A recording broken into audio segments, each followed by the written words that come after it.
Immortal and Martial Dual Cultivation, episode 201.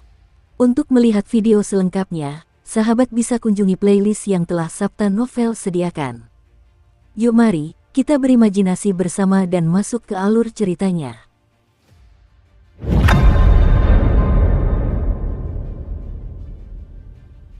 Dari 7 orang yang meraih kemenangan beruntun, hanya orang ini yang awalnya tidak memiliki banyak peluang yang tersisa.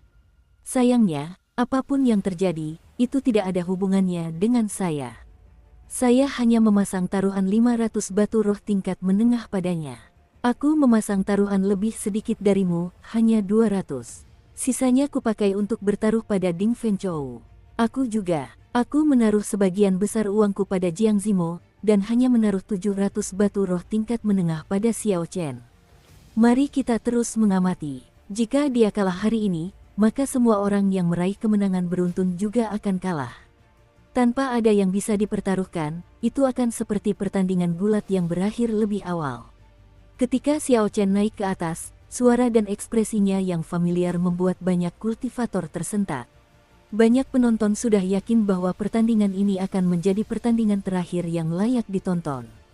Jika tidak ada lagi yang mencatatkan kemenangan beruntun setelah hari ini, maka daya tarik terbesar dari ring gulat akan hilang. Tidak masalah jika mereka tidak tinggal untuk menonton. Huci, badai muncul tanpa sebab yang jelas saat angin menderu kencang. Debu di tanah terangkat ke udara, membentuk awan tebal. Xiao Chen berpikir, angin kencang ini adalah hasil dari aura murni. Bahkan sebelum orang ini tiba, auranya sudah sangat kuat. Dia jelas bukan orang biasa. Xiao Chen menyipitkan mata, dan dia melihat seorang lelaki tua perlahan turun dari langit. Orang yang datang itu mendarat dengan mantap di tanah. Janggut dan alisnya memutih dan wajahnya penuh kerutan. Dia tampak sangat tua dan suaranya serak. Dia berkata dengan acuh tak acuh, "Saya Bai Mufeng, saya datang untuk meminta nasihat Anda." Tak disangka, itu Bai Mufeng. Orang tua ini sudah tidak muncul selama beberapa dekade. Kukira dia sudah meninggal. Aku sepertinya ingat bahwa orang ini sering muncul untuk mengakhiri kemenangan beruntun para kultivator 50 atau 60 tahun yang lalu. Setelah itu, tidak ada kabar tentangnya. Tanpa diduga, dia muncul kembali hari ini. 50 tahun yang lalu, dia sudah menjadi raja bela diri tingkat tinggi. Bayangkan betapa mengerikan kultivasinya sekarang, dia seharusnya bisa membunuh Xiao Chen dengan mudah. Dengan kecepatan seperti ini, kita akan benar-benar tamat. Orang terakhir yang meraih kemenangan beruntun akan segera dikalahkan. Di atas tribun penonton, ketika kerumunan mendengar lelaki tua berambut putih itu menyebutkan namanya, mereka semua menggelengkan kepala. Sebagian dari mereka sebelumnya optimis dan mengira Xiao Chen masih bisa memenangkan beberapa pertandingan lagi secara beruntun. Sekarang, mereka tidak lagi berani berharap. Sayangnya, perbedaan dalam cara budidaya terlalu besar. Ledakan. Bai Mufeng mengabaikan suara-suara di sekitarnya. Tepat setelah dia berbicara, sebuah pedang sepanjang 1 meter muncul di tangannya dan dia menyerang. Bai Mufeng memancarkan ki pedang yang tebal, panjangnya lebih dari 20 meter. Saat ki pedang itu bergerak, tampaknya bahkan membelah udara menjadi dua. Xiao Chen mendorong tubuhnya dari tanah dan dengan cepat menghindar ke samping. Ledakan. Kaki Xiao Chen baru saja meninggalkan tanah ketika energi pedang yang kuat menghantam tempat dia berdiri sebelumnya. Terdengar ledakan keras dan sebuah jurang yang dalam dan panjang muncul di tanah. Ini menarik, bukannya menurun, esensinya malah tampak semakin melonjak daripada sebelumnya, seru para penonton di tribun ketika melihat pemandangan ini terjadi. Boom, boom, boom, angin kencang bertiup saat sosok Bai Mufeng berkelebat. Dia mengirimkan 4 untaian ki pedang satu demi satu. Keempat bilah ki pedang itu saling berjalin dan berputar tanpa henti. Setiap untaian ki pedang memiliki panjang lebih dari 20 meter. Mereka bergerak seperti angin puting beliung saat jatuh dari langit, menekan ke arah Xiao Chen. Tebasan pedang badai. Inilah teknik yang membuat Bai Mufeng terkenal.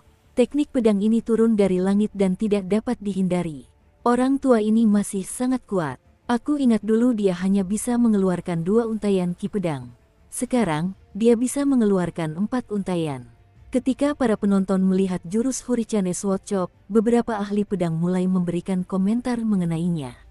Xiao Chen mendongak, Tetapi dia tidak lagi dapat melihat dengan jelas 4 untaian ki pedang yang melingkar, dia hanya bisa melihat gambar yang buram.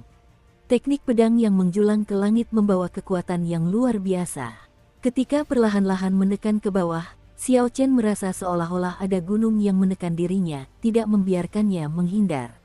Saat gunung runtuh menimpamu, kemana kau bisa menghindar? Teknik Hurricanes Sword Chop memang telah mencapai tingkat kengerian yang luar biasa. Sungguh teknik pedang yang luar biasa. Xiao Chen mengerutkan kening sambil memujinya dalam hati. Tanpa diduga, dia tidak bisa menghindarinya. Karena aku tidak bisa menghindar, maka hancurkan saja untukku. Sambil meneriakkan seruan perang, Xiao Chen membuka titik akupuntur di telapak tangannya. Seuntai kinaga mulai berkumpul di lengan kanannya. Dalam sekejap, Xiao Chen merasa dirinya dipenuhi energi yang tak terbatas, ia merasa bahkan mampu menghancurkan sebuah gunung. Xiao Chen menyalurkan kinaga ke jari-jarinya dan mengepalkan tangannya. Kemudian, dia melayang ke langit, menuju ke tengah jurus tebasan pedang badai. Kamu terlalu percaya diri, lalu kenapa kalau kamu bisa memecahkannya? Bai Mufeng mendengus dingin, energi batinnya melonjak dan pakaiannya berkibar. Angin bergerak bolak-balik, berubah menjadi badai dan menderu di atas ring bulat. Angin itu naik dan turun seperti gelombang di lautan. Tebasan pedang badai, pedang kelima. Tebasan pedang badai, pedang keenam. Tebasan pedang badai, pedang ketujuh. Momentum Bai Mufeng terus meningkat saat dia terus mengayunkan pedangnya. Angin kencang menderu, dan langit berubah warna. Boom, boom, boom. Energi pedang itu semakin membesar saat terbang menuju Xiao Chen. Ketika energi pedang itu berputar, ia menciptakan badai yang mengerikan.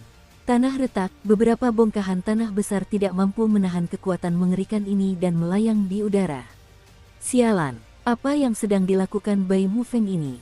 Dia jelas-jelas berusaha membunuh Xiao Chen. Seru seseorang. Karena angin, beberapa kultivator suci bela diri tidak dapat berdiri tegak, tubuh mereka bergoyang ke kiri dan ke kanan. Namun, Bai Mufeng tidak berhenti menyerang. Baru setelah melancarkan total 10 serangan pedang badai, ia perlahan berhenti. Bai Mufeng tak henti-hentinya terengah-engah. Setelah menyelesaikan 10 jurus pedang itu, ia tampak menua 10 tahun lagi. Ia tampak menjadi sangat lemah dan lesu, tidak mampu mengerahkan tenaga sedikit pun. Lapisan-lapisan Hurricanes Sword Chop menjadi lebih besar dan lebih kuat di setiap giliran. Tampak seperti rangkaian pegunungan tak berujung yang menyatu. Ekspresi semua talenta luar biasa di tribun penonton berubah. Hal ini terutama terlihat pada para kultivator yang tidak akur dengan Xiao Chen. Wajah mereka berseri-seri kegembiraan. Mereka tahu bahwa jurus pedang 7 lapis ini memiliki kekuatan yang tak terbatas, bukan sesuatu yang bisa ditahan oleh Raja Bela Diri biasa. Xiao Chen bahkan mungkin mati di bawah jurus pedang berlapis-lapis ini, dan bagi mereka, ini adalah sesuatu yang patut dirayakan. Adapun Jiang Zimo, Xia Xian, dan yang lainnya, wajah mereka dipenuhi kekhawatiran. Mereka tidak menyangka pertempuran sehebat itu akan terjadi di ring bulat. Namun, Xiao Chen tetap tenang. Dia mengabaikan angin kencang di sekitarnya, serta pecahan batu yang berterbangan. Dia mengangkat tinju kirinya dan menyerang inti dari serangan pedang badai terdepan. Merusak, serangan pedang badai hancur berkeping-keping, dan kekuatan besar mengalir ke tubuh Xiao Chen, membuat organ dalamnya bergejolak. Serpihan ki pedang menghujani Xiao Chen seperti pisau, meninggalkan banyak luka berdarah. Ledakan, Xiao Chen membuka titik akupuntur kedua di lengan kirinya dan menggabungkan 2 untaian ki naga. Pukulannya menembus serangan pedang badai kedua. Kemudian, Xiao Chen membuka titik akupuntur ketiga dan menerobos serangan Hurricanes Sword Chop berikutnya yang lebih kuat. Pada saat Xiao Chen mengumpulkan 5 untaian ki naga, dia telah berhasil menguasai jurus tebasan pedang badai ke-9. Kini, hanya tersisa jurus pedang badai terakhir, yang terkuat. Jurus ini mengandung 10 untaian ki pedang. Pakaian Xiao Chen sudah robek berkeping-keping akibat hancurnya energi pedang, dan tubuhnya dipenuhi luka berbagai ukuran. Faktanya, tidak ada satupun bagian pakaian Xiao Chen yang masih utuh. Jika bukan karena tubuhnya yang kuat, ki pedang yang hancur itu pasti akan mencabik-cabiknya hingga berkeping-keping. Melihat bahwa ini adalah serangan pedang badai terakhir, Xiao Chen meraung, dan tato naga biru di lengan kanannya tiba-tiba hidup. Tinju kanan yang belum pernah digunakan Xiao Chen akhirnya meledak. Bang! Kekuatan seekor naga menyebar dan menekan aura yang menyerupai gunung. Suara keras dan ledakan menggema, dan seluruh arena gulat tak dapat menahan diri untuk tidak bergetar. Gemuruh! Serangan terakhir Hurricane Sword Chop hancur berkeping-keping menjadi untaian ki pedang kecil yang tak terhitung jumlahnya, dan jatuh ke tanah seperti hujan. Saat energi pedang mengalir turun, Xiao Chen turun dari langit dan meninju ke arah Bai Mufeng. Ketika Bai Mufeng melihat Xiao Chen mematahkan 10 jurus pedang badai satu demi satu, matanya dipenuhi keterkejutan. Bahkan dalam mimpi terliarnya pun dia tidak menyangka akan mendapatkan hasil seperti itu. Sekalipun dia menginginkannya, dia menyadari bahwa dia tidak bisa berbuat apa-apa. Dia telah menghabiskan seluruh esensinya pada serangan pedang badai, dan dia tidak memiliki kekuatan tersisa. Bang! Hanya dengan satu pukulan dari Xiao Chen, tubuh Bai Mufeng yang lemah terlempar ke langit seperti layang-layang yang talinya putus. Puci! Puci! Energi pedang yang jatuh menghantam tubuhnya tanpa henti, dan tak lama kemudian, ribuan lubang berdarah terbuka di tubuhnya. Ketika Bai Mufeng akhirnya mendarat, dia sudah lama meninggal. Angin kencang mereda. Kerumunan orang tidak dapat menerima apa yang terjadi di depan mata mereka. Ki pedang yang dikirim Bai Mufeng telah hancur dan dia akhirnya tewas. Sial, bahkan setelah semua ini, dia tidak mati. Yunping menahan rasa sakit saat melihat Xiao Chen berdiri tegak di depannya. Hatinya dipenuhi kebencian. Xia Xian dan yang lainnya menghela napas lega. Pada saat yang sama, mereka takjub dengan kekuatan Xiao Chen. Di atas menara yang tinggi, Gao Yangyu mempertahankan ekspresi tenang. Dia menatap Xiao Chen, yang dipenuhi luka dan sedikit terengah-engah, lalu berkata, suruh Tuoba Liu Yun bersiap untuk bergerak. Jangan beri orang ini waktu untuk bernapas. Aku tidak hanya ingin dia dikalahkan, aku ingin dia mati. Kekuatan yang ditunjukkan Xiao Chen membuat Gao Yangyu tidak lagi memiliki harapan untuk mengalahkannya dalam sekali serang. Lagi pula, umur Bai Mufeng sudah hampir berakhir, jadi Gao Yangyu sudah merasa puas karena berhasil membuat Xiao Chen berada dalam keadaan yang menyedihkan seperti itu. Melihat ekspresi dingin Gao Yangyu, para pria tua lainnya di ruangan itu merasakan sedikit hawa dingin. Di luar dugaan, Gao Yangyu bahkan tidak berkedip sedikit pun ketika salah satu bawahannya meninggal. Kekejaman seperti itu membuat mereka gemetar ketakutan. Dita, Dita, darah dari luka Xiao Chen menetes ke tanah setetes demi setetes. Seluruh tubuhnya terasa sakit. Sulit dibayangkan bahwa seorang raja bela diri dapat mengeluarkan serangan pedang badai 10 lapis. Mengingat esensi Xiao Chen, dia tidak akan mampu menanggung pengeluaran energi sebesar itu. Hanya monster tua seperti Bai Mufeng, yang hidup selama lebih dari 150 tahun, yang memiliki esens yang cukup untuk ini. Sayangnya, Bai Mufeng tidak menyangka bahwa Xiao Chen memiliki ki naga biru, sesuatu yang setara dengan kekuatan Raja Bela Diri setengah langkah. Ini juga merupakan kartu truf yang tidak akan digunakan Xiao Chen kecuali jika dia tidak punya pilihan lain. Namun, begitu dia menggunakannya, semua jurus mematikan di bawah setengah langkah Raja Bela Diri akan dinetralisir. Sekalipun Xiao Chen merasa luka-luka barunya agak sulit ditanggung, mengingat kondisi mentalnya, hal itu tidak akan memengaruhi pertarungan. Luka-luka luarnya tampak mengerikan, tetapi itu hanyalah masalah kecil. Itu hanya rasa sakit, dia bisa menahannya. Yang lebih serius adalah cedera internal Xiao Chen.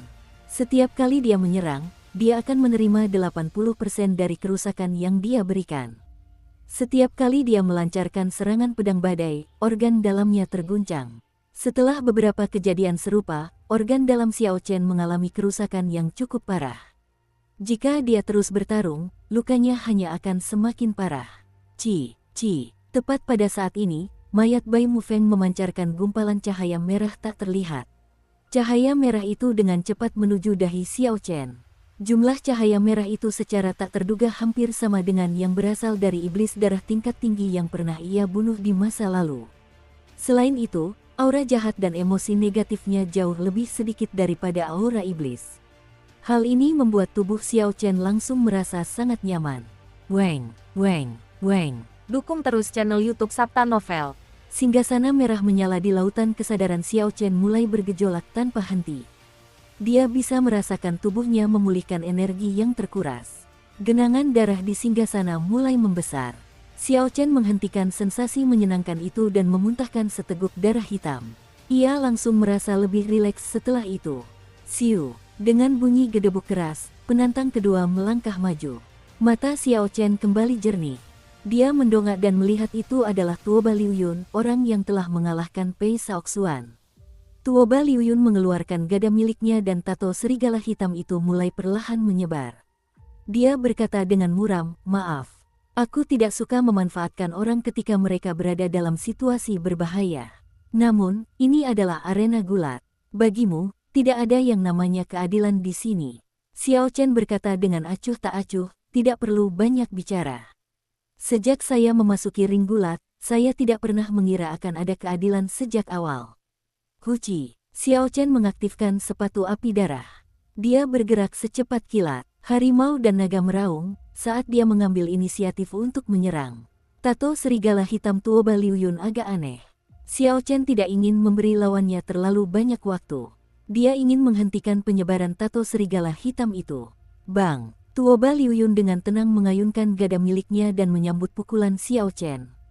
Keduanya berbenturan dengan keras. Gelombang kejut langsung menyebar di udara.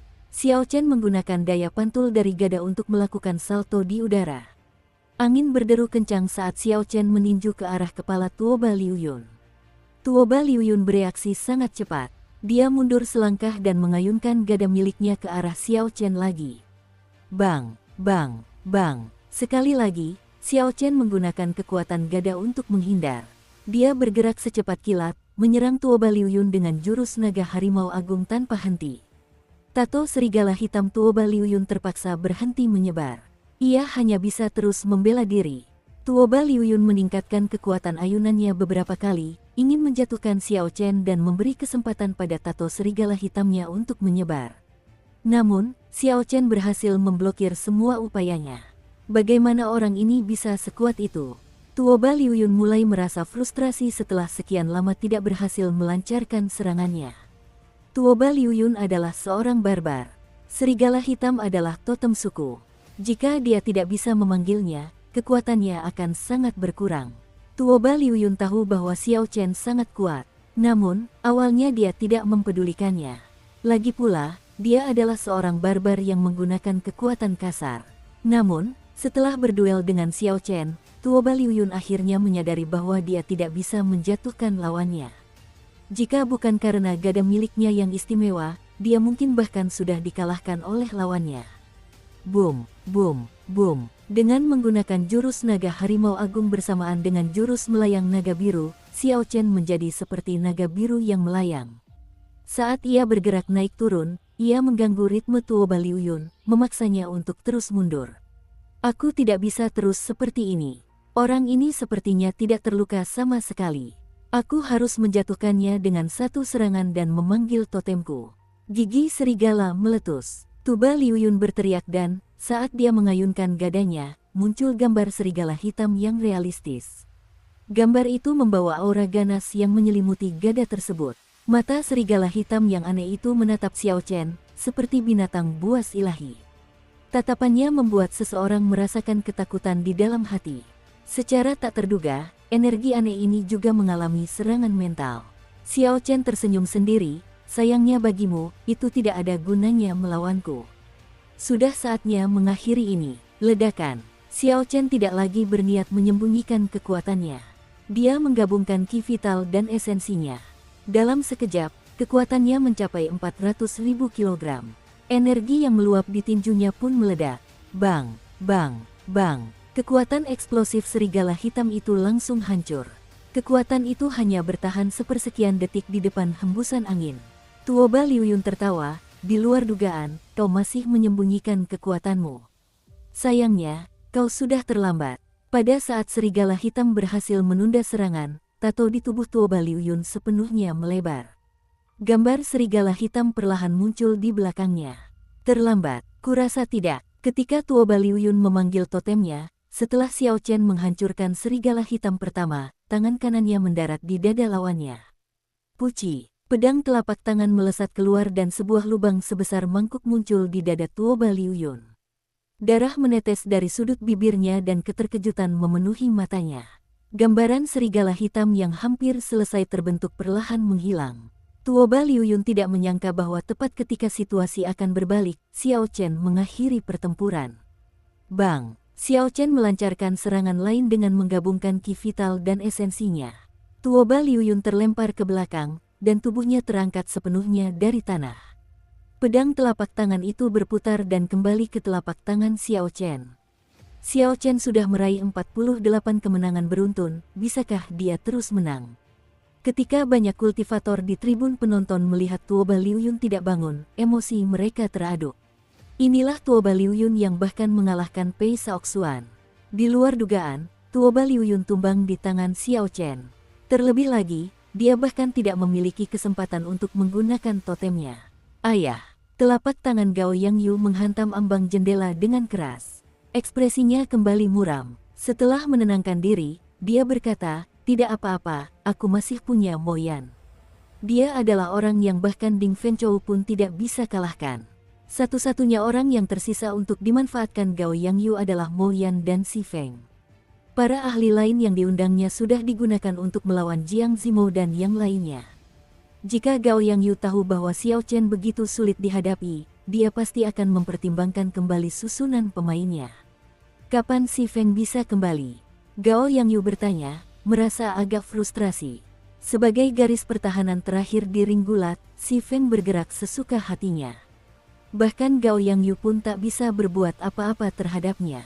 Si Feng pergi sesuai keinginannya, dia sama sekali tidak peduli dengan pertandingan-pertandingan itu. Tuan Kota, Si Feng pergi 2 hari yang lalu. Paling cepat dia akan kembali besok. Gao Yangyu berteriak dengan marah, "Bajingan! Kau pikir aku sudah memberinya bayaran setinggi itu? Dia bahkan tidak menghormatiku di saat-saat genting seperti ini. Jika Xiao Chen terus menang, aku akan kehilangan setidaknya 1 juta batu roh tingkat menengah." Kembali ke ring gulat, Xiao Chen memperhatikan Mo Yan memanggil 3 perisai menaranya dan berhenti bergerak. Dia tersenyum tipis dan bertanya, "Apakah kau masih berniat menggunakan strategi bertahan?" Saat perisai menara melayang di sekitar Mo Yan, dia menjawab dengan tenang, "Selama itu bisa mengakhiri kemenangan beruntunmu, itu akan menjadi strategi yang bagus." Xiao Chen berhenti tersenyum dan menghentakkan kakinya ke tanah dengan keras. Seketika, retakan muncul di tanah. Saat retakan itu meluas, untaian ki pedang dengan cepat melesat ke arah Mo Yan. Mo Yan membentuk segel dengan tangannya dan ketiga perisai menara itu dengan cepat menjadi lebih besar. Pada saat yang sama, dia juga menghentakkan kakinya ke tanah. Energi tak berbentuk menyebar dan retakan berhenti memanjang 3 meter dari perisai menara. Sial, sial, sial. Melihat bahwa langkah itu sia-sia, sosok Xiao Chen melesat dan dia dengan cepat meninju Mo Yan. Hembusan tinjunya menghantam perisai, menggema di seluruh ring gulat. Xiao Chen terus menyerang hingga tinjunya terasa agak mati rasa. Namun, Mo Yan, yang berada di balik perisai, hanya sedikit memerah. Dia hampir tidak tampak terpengaruh. Perisai menara ini seharusnya merupakan harta karun rahasia tingkat menengah. Selain itu, Mo Yan seharusnya telah memahami beberapa teknik perisai. Jika tidak, dia tidak akan begitu sulit untuk dihadapi. Xiao Chen hanya menggunakan ki vitalnya saat melancarkan ratusan gerakan. Setelah sekian lama tidak melihat efek apapun, dia akhirnya menyerah dan tidak lagi menggunakan kekuatan kasar. Mo Yan mengejek dari balik perisai, "Apakah tanganmu mulai terasa sakit? Teruslah berjuang, sebelum lenganmu lumpuh, aku tidak akan jatuh." Xiao Chen tak kuasa menahan amarahnya. Orang ini terlalu berisik, dia seperti kura-kura, Ani, dia lebih buruk dari kura-kura. Melihat pemandangan ini, Ding Fenchou menggelengkan kepalanya sedikit. Dia sendiri pernah merasakan kekuatan perisai-perisai ini sebelumnya. Ding Fenchou hanya bisa menggambarkan kekuatan pertahanan ini sebagai sesuatu yang menggelikan. Dia bahkan menduga bahwa meskipun seorang raja bela diri setengah langkah muncul, dia tidak akan mampu berbuat apapun terhadap orang ini. Anda sudah meraih 49 kemenangan beruntun. Jika Anda menang lagi, Anda akan meraih 50 kemenangan beruntun. Apakah Anda akan membiarkan ini berakhir seperti ini? Di tribun penonton, mereka yang telah menginvestasikan batu roh pada Xiao Chen bergumam sendiri dengan rasa tidak puas sambil menyaksikan Xiao Chen yang tampak tak berdaya. Ketiga perisai menara itu melayang tenang di sekitar Mo Yan. Ia memasang ekspresi santai sambil menatap Xiao Chen dengan mengejek. Apakah kamu kehabisan energi, atau tanganmu memang sudah lumpuh? Xiao Chen memejamkan mata dan mengabaikan kata-kata lawannya. Dia mulai mencoba memikirkan tindakan balasan. Ding Fenchou memiliki teknik bertahan gerbang surgawi dan tingkat kekuatan pembantaian yang bahkan lebih kuat dari Xiao Chen. Namun, dia tetap tidak mampu menembus perisai-perisai tersebut. Ini berarti bahwa mustahil bagi seseorang di bawah tingkat Raja Bela Diri setengah langkah untuk menembus perisai orang ini hanya dengan mengandalkan kekuatan fisik. Xiao Chen harus memikirkan cara lain. Akan sangat sulit mengandalkan kecepatan untuk mendekati Mo Yan. Perisai-perisai itu memiliki kemampuan untuk secara otomatis mengikuti pergerakan musuh. Ini tidak akan berhasil kecuali Xiao Chen mampu bergerak lebih cepat dari Mach 4. Karena masalah ini tidak bisa diatasi dengan kecepatan atau kekuatan, perisai-perisai ini menjadi masalah besar bagi siapapun yang berada di bawah level Raja Bela Diri setengah langkah. Masalah ini terasa tidak dapat dipecahkan. Seseorang sekuat Ding Fenchou hanya bisa mendapatkan hasil imbang. Itu dia. Setelah sekian lama, Xiao Chen membuka matanya. Bibirnya perlahan melengkung ke atas. Dia akhirnya menemukan sebuah cara. Karena aku tidak bisa menembus pertahanan mereka dengan kecepatan atau kekuatan, maka serangan fisik tidak berguna. Namun, bagaimana dengan serangan mental? Energi mental Xiao Chen saat ini sangat kuat. Bahkan lebih kuat daripada energi mental seorang Raja Bela Diri. Saat ini, Xiao Chen masih kurang dalam hal metode menyerang dan membutuhkan waktu lama untuk mempersiapkan diri. Oleh karena itu, serangan energi mental tidak terlalu cocok digunakan dalam pertempuran sesungguhnya. Namun, melawan seseorang seperti Mo Yan, yang tidak akan mengambil inisiatif untuk menyerang, serangan tersebut sangat cocok. Selama Xiao Chen bisa membuat lawannya menunjukkan kelemahan, dia bisa langsung menerobos masuk. Tanpa perlindungan perisai, orang ini bukan apa-apa. Energi mental dalam lautan kesadaran Xiao Chen mulai perlahan melonjak. Setelah beberapa saat, energi itu membentuk wujud dewa. Di bawah kendali Xiao Chen, wujud dewa itu meninggalkan lautan kesadarannya dan menuju ke arah Mo Yan, yang bersembunyi di balik perisainya. Ketika dewa itu melewati perisai, Xiao Chen terkejut mendapati bahwa cahaya dewa itu meredup secara signifikan. Perisai-perisai ini secara tak terduga memiliki efek melemahkan energi mental.